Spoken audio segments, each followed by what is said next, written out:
اہم خبر شامل کریں گے۔ جوڈیشل مجسٹریٹ کراچی جنوبی کی عدالت میں ثانیہ ہے گل پلازا کیس کی سماعت۔ عدالت نے ثانیہ ہے گل پلازا کیس کا پولیس چالان مسترد کر دیا۔ ڈی ایس پی رینک کے آفیسر کو تفتیشی آفیسر مقرر کرنے کا حکم۔ امین انور نمائندہ جے نیوز ہمارے ساتھ موجود ہیں۔ امین انور، آج عدالت میں کیا کارروائی ہوئی، ذرا تفصیل سے ہمارے ناظرین کو بتائیے گا۔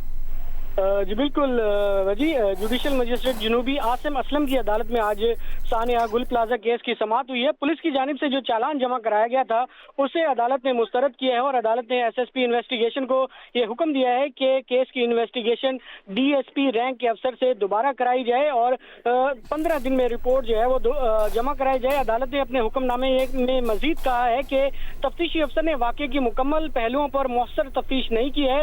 تفتیشی افسر نے اداروں کی مجرمانہ غفلت کی تحقیقات میں ناکام رہا ہے اور گل پلازا کی سیفٹی رولز اینڈ ریگولیشن کی کیا خلاف ورزی ہوئی ہے اس کا تعین نہیں کیا۔ تفتیشی افسر نے S B C A, civil defence, K M C, fire brigade, rescue 112 کی ذمہ داریوں سے متعلق بھی کچھ نہیں بتایا۔ کیس کے تفتیشی افسر سے پوچھا گیا کہ کیا کمشنر کراچی کی رپورٹ پولیس فائل میں موجود ہے۔ تفتیشی افسر نے نفی میں جواب دیا، لیکن حیران کن طور پر عدالت نے یہ کہا ہے کہ کمشنر کراچی کی رپورٹ پولیس فائل کا حصہ تھی۔ عدالت نے اپنے حکم نامے میں مزید کہا ہے کہ 70 سے زائد قیمتی جانیں کسی قدرتی آفات کے نتیجے میں نہیں گئی، بلکہ انسانی جانیں ممکنہ مجرمانہ غفلت کے باعث ہوئی ہیں اور ذمہ داروں کا تعین ناگزیر ہے۔ سرکاری وکیل کے مطابق پولیس چالان کی اسکروٹنی کے بعد نقائص کی نشاندہی کی گئی تھی۔ تفتیشی افسر نے 2 بار چالان واپس کرنے کے باوجود نقائص دور نہیں کیے۔ عدالت نے کہا ہے کہ پولیس کی تفتیش منون تسلیم کرنے کے پابند نہیں ہے اور کیس کی مزید تحقیقات کی ضرورت ہے۔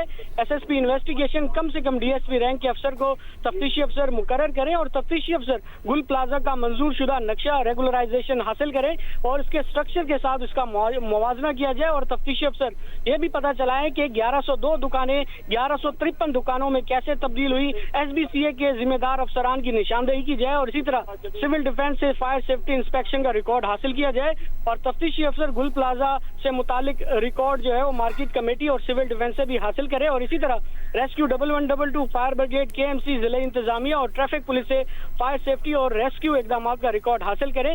کے ایم سی اور ضلع انتظامیہ سے فائر سیفٹی آڈٹ اور انسپیکشن رپورٹ بھی حاصل کی جائے اور اسی طرح ٹریفک پولیس کے کردار کا بھی جائزہ لینے کا حکم دیا گیا ہے تفتیشی افسر کو اور کہا گیا ہے کہ آتش زدگی کے واقعے کے بعد کیا دیکھا جائے کہ ایمرجنسی گاڑیوں کو راستہ ملا تھا یا نہیں ملا تھا۔ یہ تمام عوامل ہیں جن کی تفتیش کی جائے، عدالت نے یہ کہا ہے اور اس کا دوبارہ سے جو چالان ہے وہ 15 دن کے بعد عدالت میں جمع کرایا جائے۔ بہت شکریہ آپ کا امین انور۔